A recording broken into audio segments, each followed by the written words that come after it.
Hi friends, இன்றைக்கி தோசை, இட்லி, சப்பாத்தி, சாதம் எல்லாத்துக்குமே ஒரு சூப்பரான சிம்பிளான சிக்கன் கிரேவி செய்யலாம் வாங்க. நான் அதுக்கு ஒரு கடாயில் எண்ணெய் சேர்த்துக்கிட்டேன்.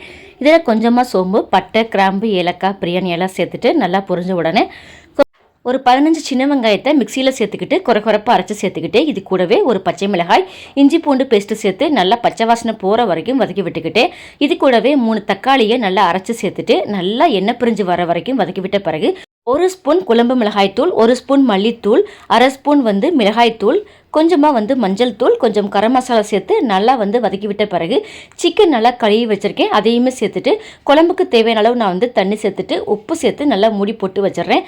இப்போ ஓப்பன் பண்ணி பார்க்கலாமா? குழம்பு நல்லா திக்காகி எண்ணெய் பிரிஞ்சு வந்திருக்கு. கடைசியாக கொத்தமல்லி தூவி இறக்கிட்டேன். ரொம்பவே சூப்பரான சிம்பிளான சிக்கன் கிரேவி ரெடி. நான் சப்பாத்திக்கு தான் பண்ணியிருக்கேன். சூப்பராக இருந்தது. இந்த வீடியோ பிடிச்சிருந்தா மறக்காமல் லைக் பண்ணுங்கள், ஷேர் பண்ணுங்கள். தேங்க்யூ.